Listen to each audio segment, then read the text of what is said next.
Many of us have questions about who we really are. Why do you need to know? I just want to know where I come from. I'd like to know before it's too late. And what our future holds. If you do have the gene, there's a 50% chance that your boy has the gene. Hello, Puppet. Hello, Puppet. Now, amazing advances in DNA technology mean those questions can be answered for the very first time. I think everybody deserves to know who created them. From our families... I'm hoping to find if this is my brother. ...to our ancestry... I was told that I was handed over in a pillowcase. ...to our health. We've made him. What if I'm the thing that destroys him? Working with leading geneticists, genealogists and doctors. When I was born, it was really obvious I was not his daughter. We're going to help people unlock life-changing secrets. Everybody knew, and I didn't. Through the power of a DNA test. We actually got a very clear result. Our DNA doesn't lie. But are we ready for the truth? We have found some living relatives.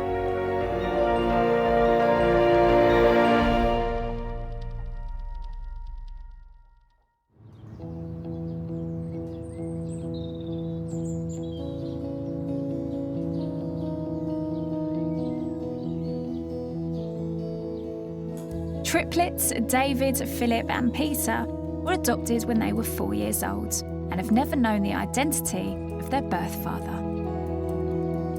They're wondering if analysing their DNA can solve the mystery of their ethnicity.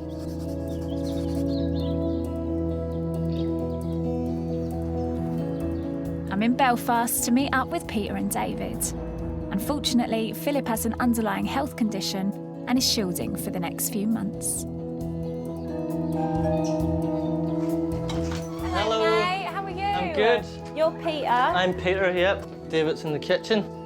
Who's the oldest? Me, by about 20 minutes. So I know growing up, I always remember feeling like the big brother. Yeah. I'm the eldest, so you have to listen to me. Yeah. I'm in charge. So you've got family in England? We do, yeah.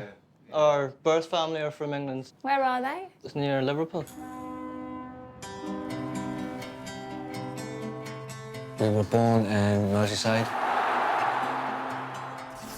Mummy, she was a policewoman. She was a very career-driven woman. The first scan my mum went for, there was only one baby, and then she went for the second scan, and then there was a second baby there, and then she went for the third scan, and then there was another one. So, come the fourth scan, I think she was starting to panic. Mum died when we were 2, and then we were adopted. Then we moved over to Northern Ireland. Growing up, it was a tough time. Like going to school, we were the only coloured kids in school, and the children are ruthless. That's why we needed each other for support. It's made us stronger. So you know a bit about your birth mother, Yeah. but nothing really about your birth father. Bob's Yeah. birth father, yeah. You don't even know what ethnicity No. your father was. Yeah, No, no. nothing. What ethnicity do you think you might be? Mediterranean or something like that. Yeah. I was thinking South American, but I always liked the thought of South America. Yeah. Yeah, it's like, that was like, Go and have a nice holiday in Latin Yeah. America. yeah. Why do you need to know? I think it's to give you a sense of belonging. Everybody deserves, you know, to know who created them. It just sort of feels like our birth mums, she wasn't going to say anything until we were that little bit older, and then just unfortunately she never got round to it. How did she die? Pneumonia. Lower pneumonia, yeah. Lower pneumonia. So we have no memories of her Memories. Yeah. at all. That's tricky. Peter and David's adoptive parents made photo albums for each boy to give them as much information as possible about their past. Oh my goodness. So this is yours, Peter. This is mine, yeah. And this is your birth mother. Yeah. Gillian, she was 33 years old when the triplets were born. This is a picture of her around that time. It was a great deal of work caring for 3 babies all by herself and short of money too. Gillian did not find it easy to look after her little boys, and this made her very unhappy. Jeez. Even whenever I read it, you know, I get a lump in my throat. Yeah. Of course. Yeah. Because you start thinking how panicked, like, my mummy must have been when she found out that she was pregnant, you know, with not only 1, but 3, and she maybe felt like she was losing control of the situation. Yeah. But I'm glad it was never hidden from us, you know, the nitty-gritty of it. One day in July 1987, they found Gillian not able to look after the boys. You all right, mate? I'm good. How often would you say you think about your birth mother? All the time, nearly daily. I always like to think I'm making her proud, because it's your mother, do you know? Have either of you thought, God, I wonder, you know, what she would make of all of this? I think she would want us to find answers, because we deserve to know, I think. Yeah. We've got each other. No matter how bad it is, you know, it's still an answer. Any answer, any information is better than nothing. Would be better than no outcome, you know, whatsoever. So this year has the potential to be a pretty enormous year for you. Not a year we're likely to forget. Definitely not. Wow, watch this space.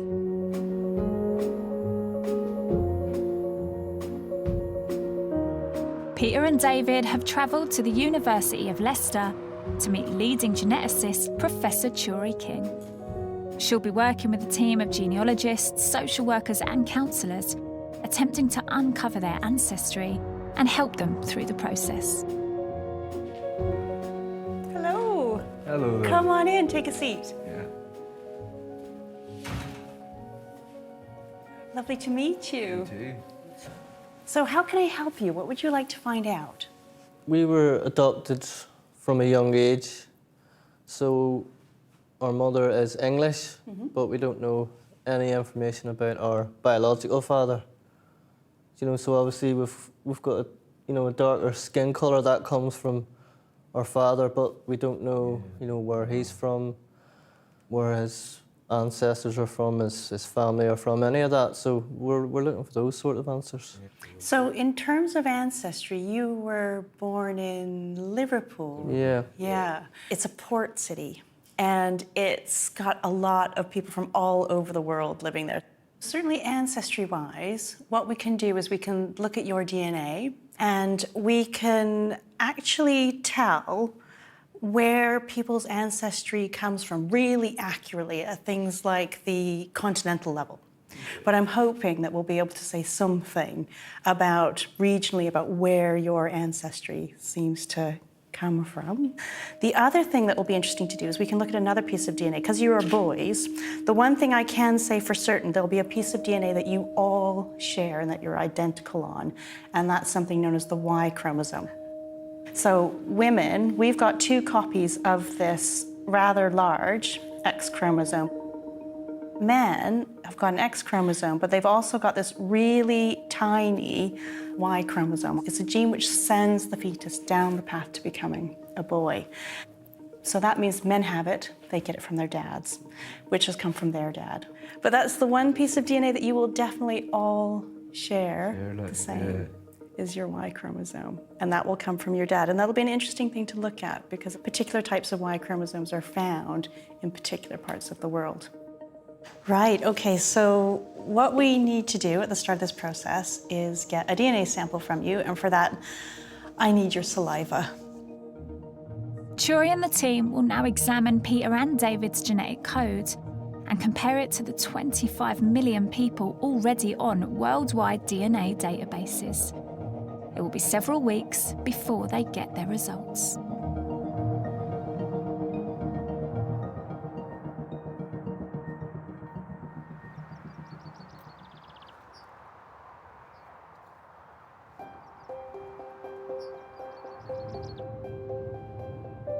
over 45,000 people in the UK are conceived through sperm donors. 25-year-old Tink only found out as a teenager that she is one of them. Tink wants to test her DNA to learn about her ancestry and find out if she might have any half-brothers or sisters.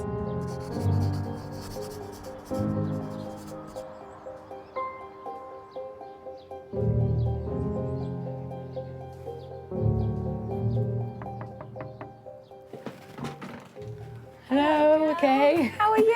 I'm okay, you all right? Thank you ever so much for saying That's come round. Oh, look at your house. Isn't it beautiful? Oh, thank you. I'm in college at the minute. What are you studying? Photography. No way. Yeah. Are these all yours on the wall? Yeah, they're all mine. Oh my goodness, look at the kids. I think they're gorgeous. Oh, thank you. So you were conceived via a sperm donor. Yeah. When did you find all this out? I was 17. I was about 6 months pregnant, and my dad called me downstairs. So I sat down and I was just sitting on my phone. He was like, "No, I really need to tell you something." And I was like, "All right, okay." And then he just said that he had a vasectomy. They tried to reverse it to have me, but it just didn't work. So he then said, "Oh, we use a sperm donor." And I just burst into tears. Didn't know what to do. So up until that point, I had no idea. you thought that was your dad, your biological father? That was the man I was living with, yeah. Thought that was my dad. It was just surreal. But it made sense to me, in a way. Blows a kiss. When I was growing up, I had 2 siblings who were from my dad's previous marriage. I wasn't an only child, but I felt like an only child because they were both a lot older. I felt like the black sheep in a way.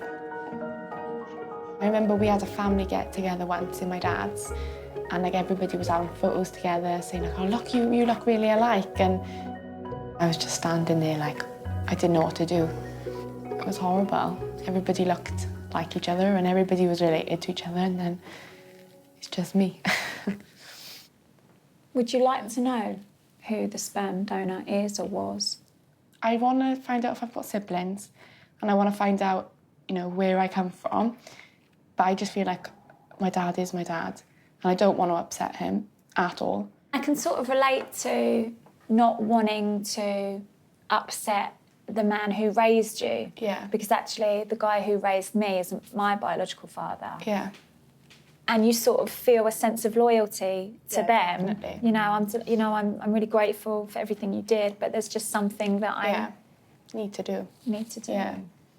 I just need to. It's my last little missing puzzle. When you found out that you had been conceived via a sperm donor, what's the first thought that pops in your mind? Like, how do you digest that information?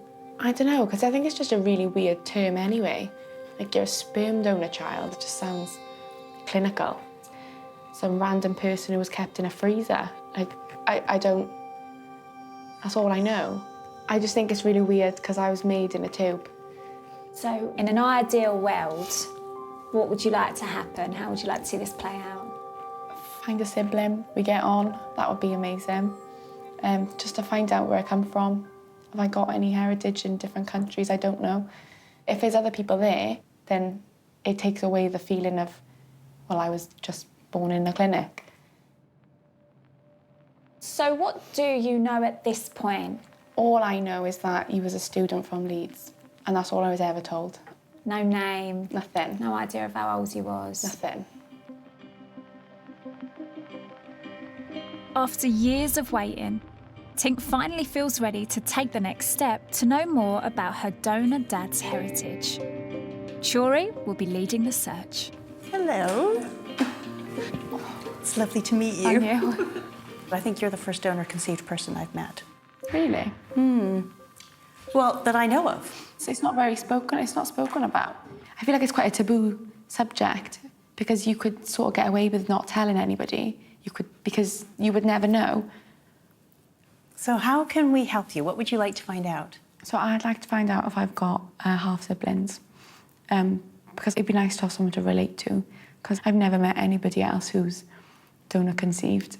How important is it for you to know about your genetics?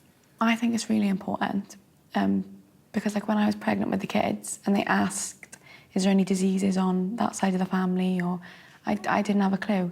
I think it's a big part of you because it's you. Okay, so there's ways that genetics can help you, and actually this is a relatively new area, so let's show you how this works. Here's Mum. This is sperm donor Dad. And there's you. So you are going to have got half of your DNA from your dad. If he's donated sperm to somebody else and has had another child, on average, you're going to share about a quarter of your DNA. So what we do is we take your DNA and they look to see where it matches other people from particular parts of the world to see if that can tell you something about your ancestry. And we're also going to get in touch with a couple of organizations. One of them is the Donor Conceived Register. So this is for people who know that they're donor conceived and who would like to be able to find other half-sibs. So one of the really big things about the Donor Conceived Register is obviously the more people who join it, the more likely it is that people are going to be able to connect with half-siblings and things like this. And I would really recommend it as a first step. Turi and our team will now test Tink's DNA to see what they can learn about her biological father's ethnicity. Tink will also be getting help from organisations that work with people like her to try to find their half-siblings. One of those is the Donor Conceived Register. Lead counsellor Patricia will be helping Tink find any potential matches. Anyone born before 2005 as such will probably struggle to find any links because, you know, before then all donations were anonymous. Tink, she's saying, for me, it's not really about finding out who the sperm donor was necessarily, but have I got siblings or half-siblings out there? What would have to be in place for her to be able to find out that? It depends if her half-siblings out there know they're donor conceived. Right, they might not even know, because she didn't know a few years ago. That's right. They might not be on the register, and one of the reasons they're not on either of the registers is because they don't know they're donor conceived. Until about 2005, there was a culture of secrecy where patients were told, well, nobody needs to know, your child will never know. And at the time, nobody could have predicted the advancements of DNA testing. So she might not find anybody now. And we have people on our register that have been with us for years, and then suddenly there's a link that comes out of nowhere. So it can happen anytime. Doesn't mean that at the moment, if she hasn't got any link, there won't be some in the future. Only a small percentage of donor-conceived children have signed up to the national registers to find their half-siblings. So for Tink to get a match, it will be a matter of luck.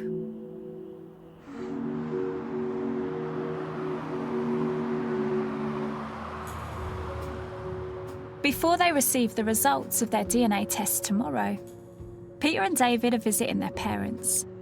The boys want to find out how their parents feel about digging into their past.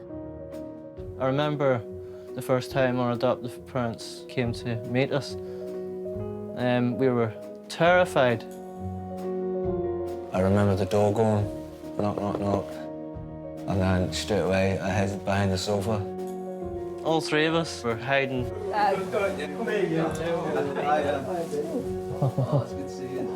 It didn't take long for them to bring us round. But there was always just so much love from the minute we met them. We couldn't have asked for any better adopted parents. The first time we saw you, you were in bed. Fast asleep. Oh, yeah. So we had a snuck upstairs and had a look in to see you all asleep, yeah.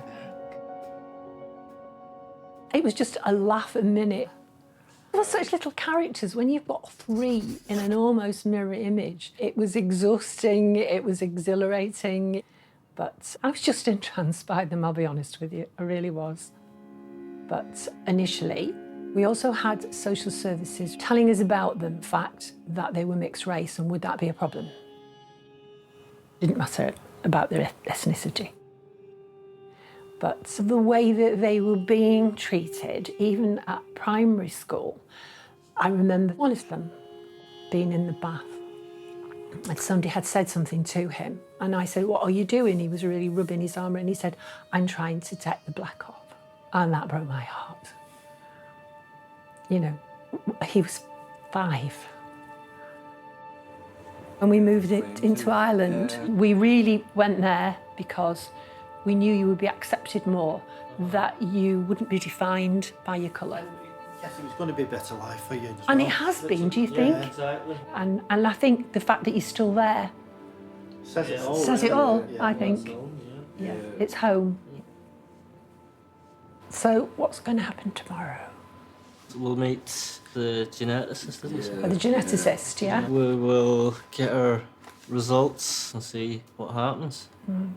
If there's ever a time to find out any information, it's probably going to be now or never.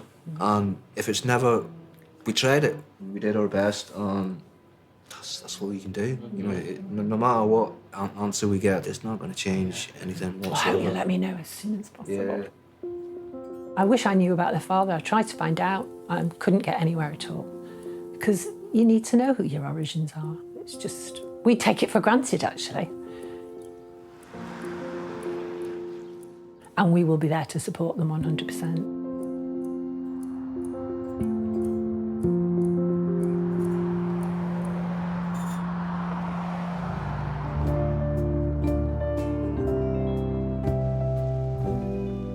Hey. Hiya. Hello, Peter. How are you? I'm good. Right, David. Hello. How's things? Yeah. Good. Good. How are you feeling this morning? I'm feeling okay. Yeah. Optimistic. Yeah. And I remember you were sort of familiar with your birth mother's side. Yeah. The paternal side, no idea where he came from, what ethnicity he was. Not at all. I think we're at the stage now where it's now or never. You know, even if we don't get any information, it wasn't meant to be. Well, So today, I mean, it's pretty huge. It is, yeah. Hopefully you get some answers.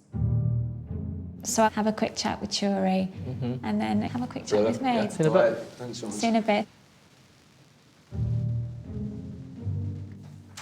Hello, you two. Hi. Come on in. Hello. Come and have a seat. Yeah. So when you first came and saw me, you basically had one main question.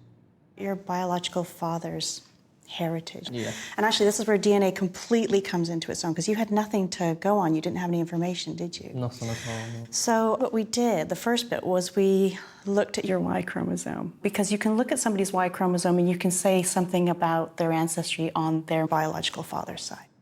So remind me, where did you think your biological father came from?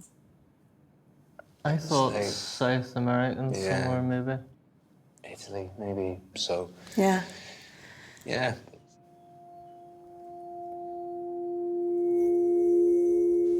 We actually got a very clear result. Right. Yeah. Right. Your biological father had mixed ancestry, Yeah. but very clear locations as to where that came from. Right. So the first of those is actually in West Africa, Right. so around Liberia. I'll show you a map Oh. so you can have a look.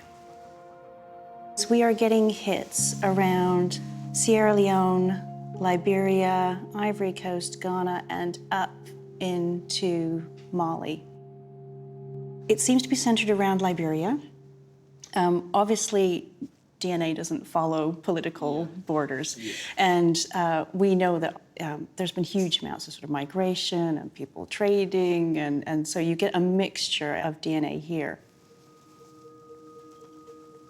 So is that a bit of a surprise? That's amazing, that, Yeah.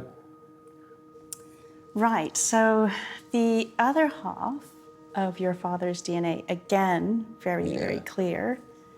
And it's from Northern Ireland.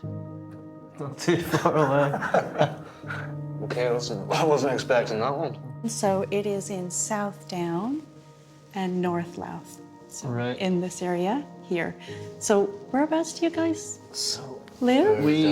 We grew up here and we now live. So South Down is where we grew up. So basically where you guys grew up. That's strange. I never once expected that. We were surprised.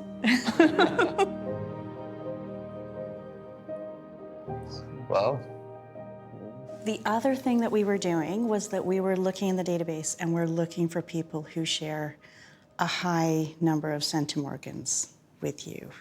So centimorgans is basically a term that we use to describe how much DNA you're sharing in common with somebody else. And we got a match. So I'm going to draw you a family tree. Okay. So it seems to center around two brothers. This one is a chap called James. Over here, this is Samuel. Now, we are getting a match with a woman who we think is your first cousin. So James is her father. So we think that Samuel would be your father. We think that's the most likely scenario. Now, really sadly, from talking to the family, we think that Samuel died about a decade ago. Right. Right. Yeah.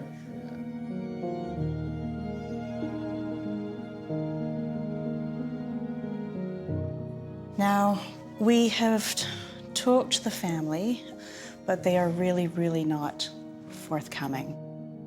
I can understand that, yeah. They actually don't want to have any more contact.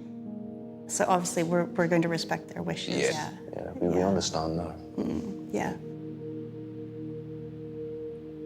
We've hit what we think is a bit of the, the end of the road for what we can do at the moment genetically. But I hope that goes at least sort of some way. To have no information for your entire life, it's big, yeah. Yeah, it's a very big thing. I wasn't expecting that at all. Wow. Thank you, definitely. Yeah, thanks very much. That's great. Yeah, that's amazing. You're welcome. Yeah. So nice to see you guys again. You too. All right. Bye now. Thanks. Are you all right? Oh, good, yeah. Yeah? Good. Yeah, good. Feel okay? Yeah. Just wild that you've got Northern Irish in your DNA. And it's South Down, which where we grew up. It's the same area, which is crazy. So we've now got Irish connections that, like, never in a million years would I have ever suspected that. Do you feel any differently now you've got that information? Yeah. We've got answers, and we're happy enough with that, aren't we? Yeah. And, I mean, how do you feel knowing that Samuel's no longer here? Obviously, you never knew him, you never had a relationship, but... It's a strange feeling because your gut instinct is that you should feel emotions because your dad died, but... We've got a great family around us, and it's just about... putting the final pieces to the jigsaw, really. Are you wanting to give your mum a call? Yeah. Right, okay. Hello? Hello. Hey. How are you? I'm all right, thank you, Stacey. Hi, Dad. Hi, Dave. Apparently we have West African DNA. Really? Yeah, so there's a close match to Liberia. Really? Yeah. Our father would have been mixed race. His mother was Northern Irish. So, really? And that's in and around South Down, believe it or not. Oh, wow. Yeah. So, David, we can rule out Italian. Yeah. So there was a DNA match to a potential first cousin, if I got that right. Yeah. They managed to contact the family. Unfortunately, they didn't want to really have anything to do with it, which is understandable. You know, the man that could possibly be our father, actually, he died 10 years ago. That's what the family is saying. How do you feel? How do you feel? I'm happy that I've got answers. You've got answers. Yeah, And everybody exactly. deserves that. Everybody. 35 years later, we got there. Yeah. Dad and I are so pleased for you. I know. Thank you. I'm so emotional because I'm so happy for you. Stop, you're gonna make me cry. I'm really pleased for you. Yeah, thank you. I'm proud of you. Yeah. You'll never stop being our kids, though. Of course not, no. You know that. Yeah. The answers we got were amazing.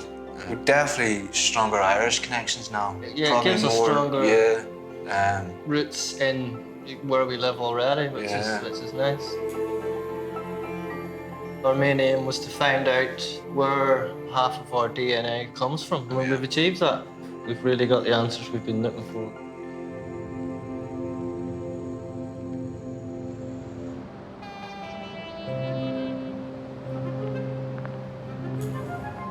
The ability to analyse our DNA has started a revolution in the world of medicine.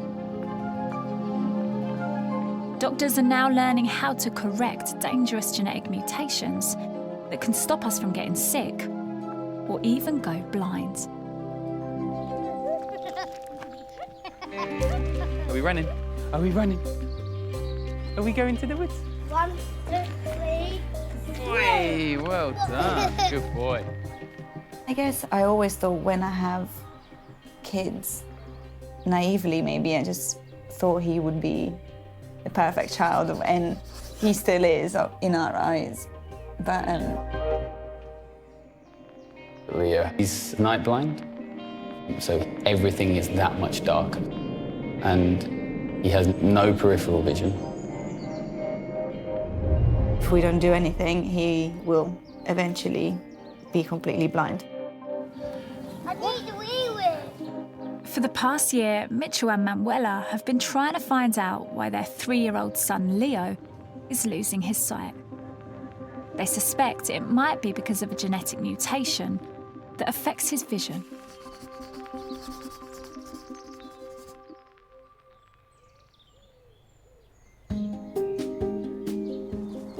Ready? Hello,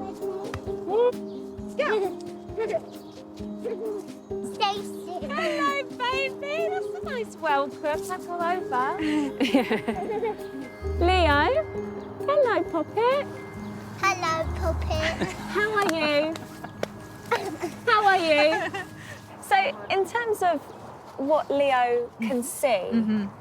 Sunglasses on all the time. Yeah. And if you did that over the top of the sunglasses, Okay. that's probably Oh, fine, okay. the best way to describe it. That's why days like when it's just nice and bright outside, sometimes you wouldn't even know that he's got a vision problem. Right, because actually, as an outsider sort of looking in, he seems perfectly healthy. But actually, that's not the case. No. I mean, when did you first notice, actually, I don't think it's all quite right? Pretty soon, actually. I think he was maybe three or 4 months. That young? Yeah, because he wasn't tracking us. He was not looking at us. He was staring at the sun. It was almost like he was looking through you.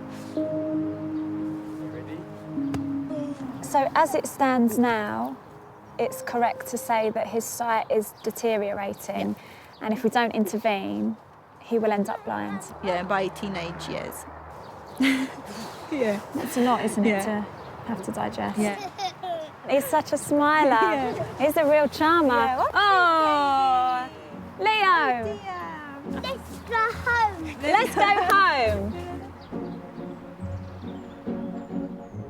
The first time he tried to really get out of bed properly at night, he ended up stuck in the corner of a room. And then we just hear, help, help. And we went to go, I was like, is he saying help? Usually he'll be singing or crying or something. He's just going, help. I went, what's that? Ran upstairs. He's not in his bed. Where is he? So he's followed the wall and got to the door, but the door's open and he's just stuck. And I think that was the first time I actually properly cried over it because I just felt really bad. What practically can be done to stop Leo from going completely blind? Well, it all depends on the results of some genetic tests. We're waiting for some tests to come back to confirm that he has the specific genetic mutations that they know cause this condition. If they find out that he has these specific genetic mutations, then there is a gene therapy that they could do to replace basically the faulty genes. So if the results come back and say what you're hoping they'll say, there's every chance that Leo could benefit potentially from this therapy. From the previous examples that we've seen that this therapy has been done on children, they've seen benefits in the brightness that they can see. I mean, brightness would really help your Leo if they could improve that. Doctors may be able to prevent Leo from going completely blind if his DNA test results show his sight loss is caused by a mutation in a particular gene.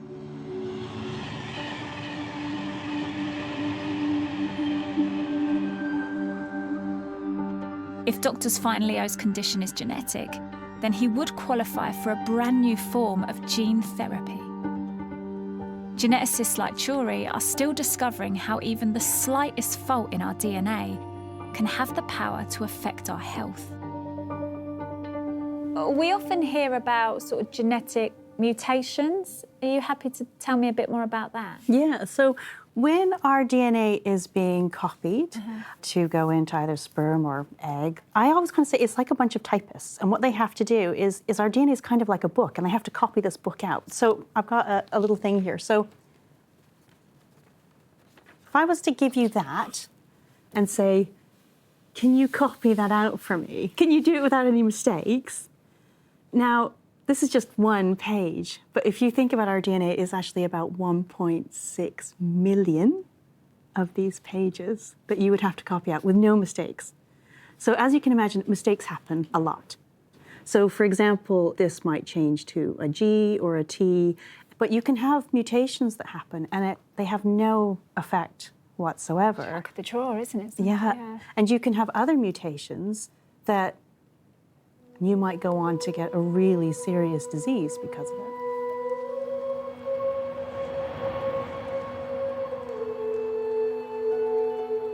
It's been 8 years since Tink found out that she was donor conceived.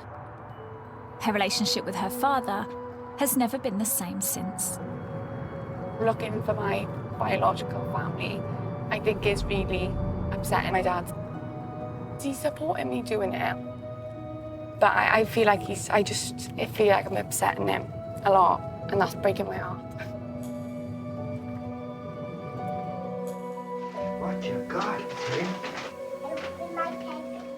We thought we were doing the right thing. As far as I was concerned, Tink was mine, and I was happy. Blow us a kiss. I was the person that protected her, that gave her the love, looked after her. I was someone special to Tink. And then I told her that I wasn't the biological father.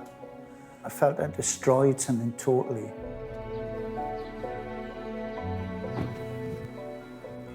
I felt because I told her that she wouldn't love me no more.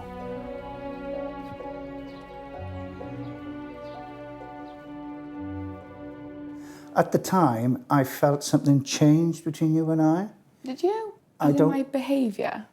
Yes, there's a little bit of a standoff. So when I greet any of the children, or you, I always greet you with a kiss. Sometimes you always put... I don't like being touched or kissed or anything. Yeah, but you was never like that before. Was I not? No, and that's the only thing that changed. No. And But I wanted you to know that I'm not looking for a dad because you're my dad. Yeah. I've always said your dad is the person who brings you up. But I just don't know where I come from. So I haven't got a clue. I just feel like I've come from a freezer. It just doesn't feel natural, so it's weird for me, that's all. It may be weird for you, but at the time, because we wanted a baby and I couldn't. There's a happiness about that. And I'm sorry you feel like that. I really didn't know that we would be sitting here 25 years later trying to figure something out because you feel broken. And I think until you find that something, or even if you don't, you know, I think there'll always be something missing. It's like as if you're not whole. Yeah. Do you know what I mean? And you need to find that something to make you whole. And I think the thing I can do is support you. I need to give you all the support possible to try and look for that.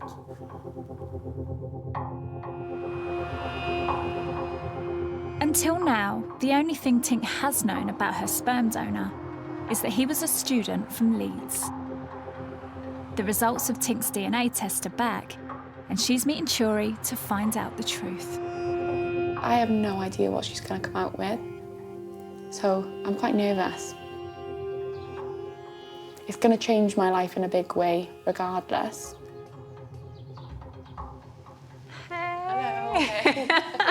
Oh, Tink, how are you? I'm good, thanks. How are you? you? How you feeling? All right. Nervous. Very nervous.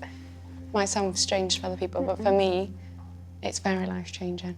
Totally, no, it's monumental. All right, Tink, well, I'll wait here. Good luck, Okay, you'll be thank you. brilliant. And then we'll catch up in a bit. Okay. Good luck. Thank you.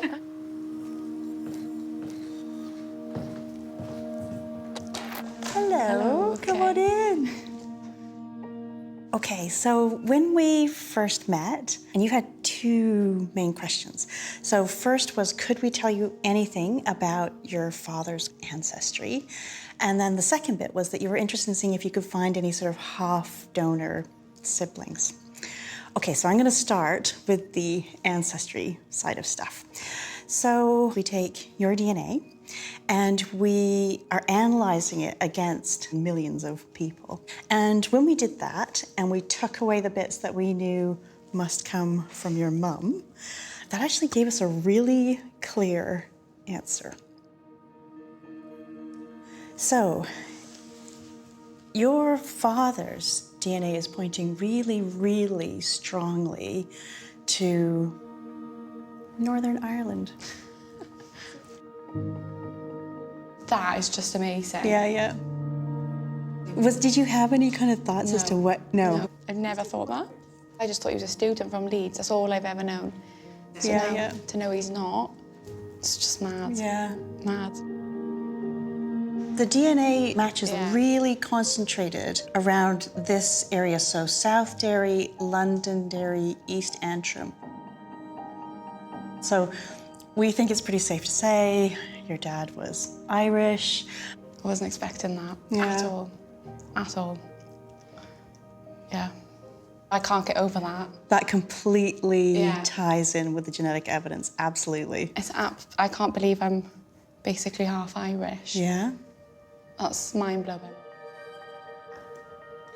So the other thing that you were kind of interested in was, could you find any donor half siblings?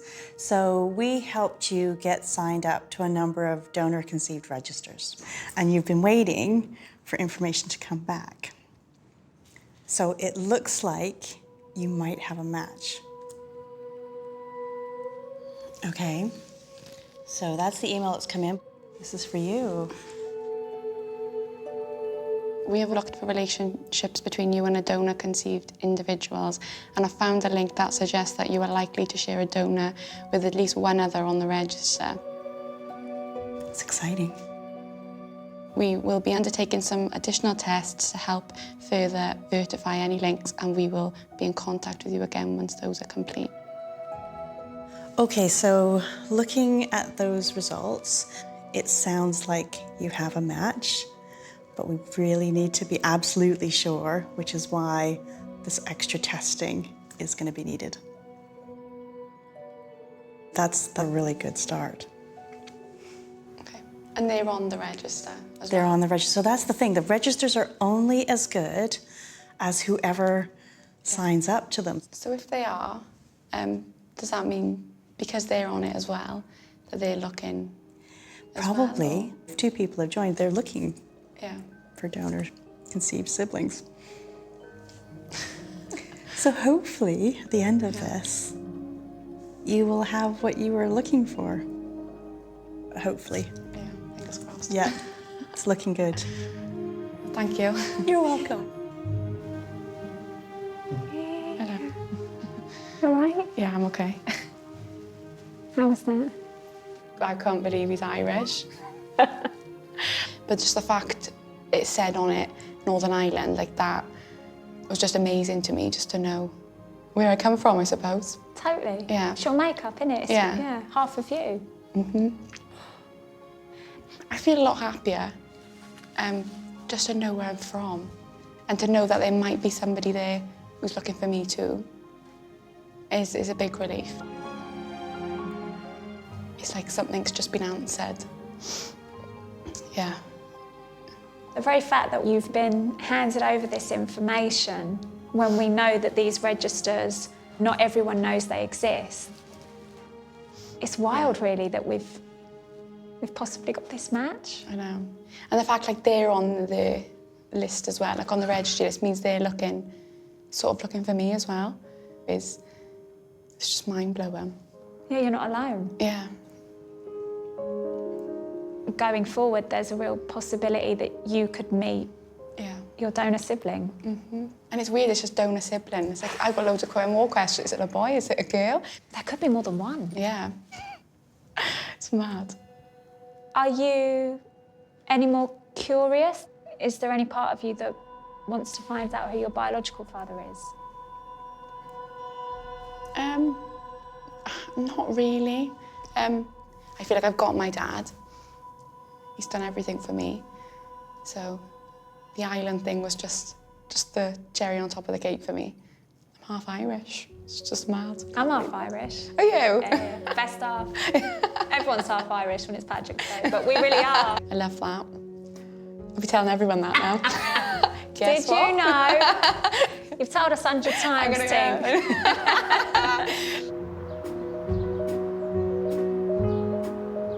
It's probably the best result I could have, really. It's definitely changed. I don't feel like I'm from a test tube anymore, just because I know he's a person, he's real, he's there, he's Irish. I suppose I feel a bit more whole now. The fact they're looking as well makes me feel wanted, like they're looking for me too.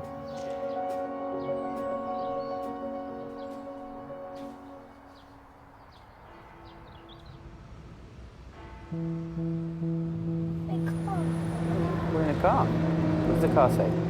Brum, brum. Go on then, hold on tight, good boy. Leo is heading to Moorfields Eye Hospital in London to get his DNA test results. We go to the doctors, yay! The only chance of stopping Leo from going blind is if the cause is a mutation in a specific gene, which could then be corrected by sight-saving surgery. We just want some answers, because once we do, then we can take action. If there is something that we can do for him, it will mean the world. Yeah, but this way. They're going to see a doctor now. So we undertook your genetic testing, and I have a result for you today. So what we found is that Leonardo has a change in a gene called RPE65. This is a gene that is known to cause retinal problems. Yeah. But the results have shown that Leonardo has 2 spelling mistakes in this RPE65 gene. Yeah. One of those mutations has been documented to cause the disease in other families. All right? Right. The other change has not been described in any other patient previously. Okay. So we can't say for certain that that second change is causing his condition. That means that we need to look into this a little bit further before I can give you a diagnosis that this is the cause. But the great thing is that if we do find that this is the definitive cause, there is now an approved NHS treatment for him, a gene therapy. And I'm keeping my fingers crossed that this is the cause. But I would be cautiously optimistic. It's not the clear-cut result Mitchell and Manuela were hoping for. Doctors now need to take further DNA tests to determine if the genetic mutations are what's causing Leo to go blind. Cool. Thank you.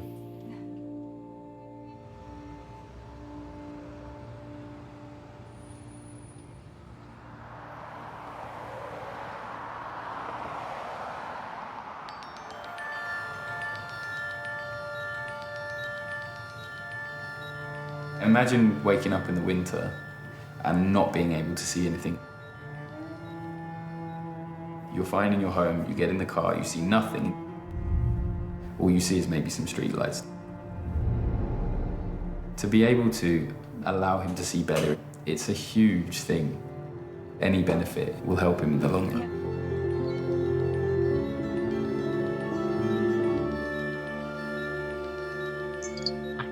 Hi, Rob. Good morning, everyone. Okay, so we've got one patient to discuss. Professor Maria and a team of specialists have been analysing Leo's DNA, trying to decide if he qualifies for sight-saving gene therapy. Today, they make their final decision. Today's actually what we've been waiting for all this time. It's the final hurdle. It's the most nervous I've been in a long time, I think. Thank you for joining me for this MDT this morning. So the first question to discuss is, do we think that this is RP65? The fact that he's attracted to light, the night blindness, already points towards RP65. And then the examination further points to it. I would entirely agree with you, Andrew. Okay, so just moving to then the last slide. Can this patient be referred for gene therapy now?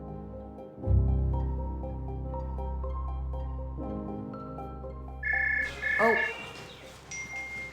Mitch. I'm here.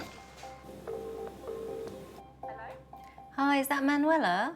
Yeah, we're both here. Hello, how are you? Hi, Mitchell, how are you? Good, thanks. Tender hooks. Oh, yes. Well, as you know, Leo has 2 mutations in the RP65 gene. And it was decided that both of the mutations were causing Leo's condition. So because of that, I'm really pleased to tell you that Leo is able to qualify for the gene therapy. That's amazing. That's great. Absolutely amazing news. I can't tell you how happy and thrilled I am for you both, and especially for little Leo.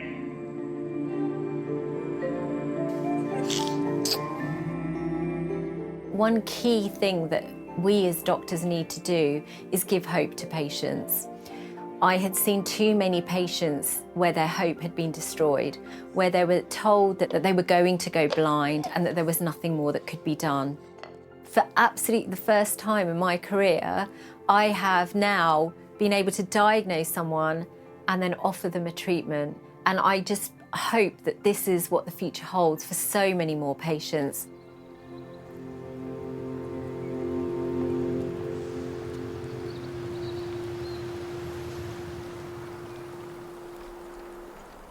One, two, That thing first is on it. Today, Leo's having his eye surgery at Great Ormond Street Hospital. He's the youngest person in the UK to receive this pioneering type of gene therapy.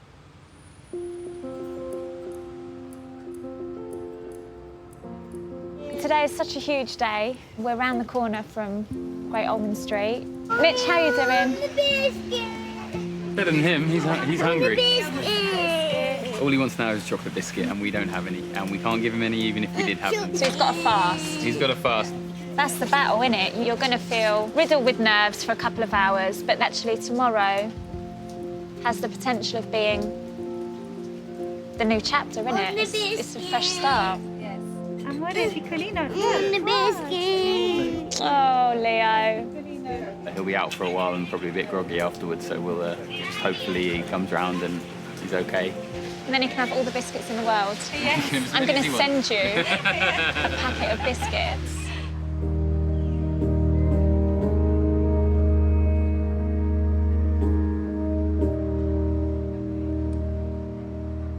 Right, team. Lights off, please. If Leo's cells can accept the healthy copy of the new gene that's being injected, it could dramatically improve his vision.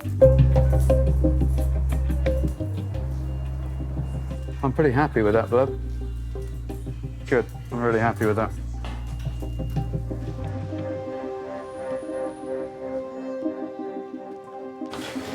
Hey. Hello, how are you? Good.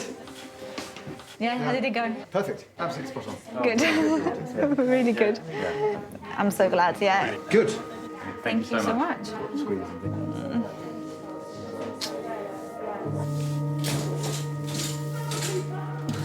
Leonardo, we're back.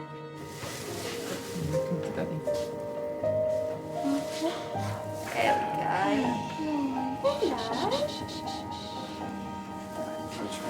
And I'll just connect the right.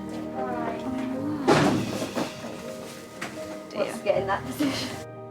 Maybe a little bit, yeah.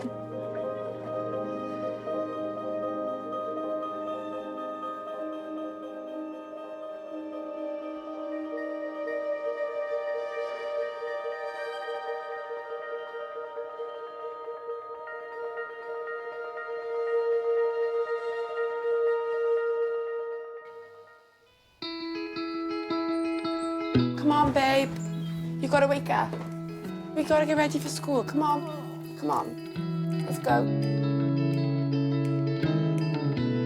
Ready? Yes. Roan, Roan, I won't tell you again. Oh my gosh. Oh yeah, I'll give you lazy, but all right, just see you later. Oh, Ronan. You hold that, and then we're gonna flip it. 3, 2. Yo. Right, more. Okay. And give it a wee tap.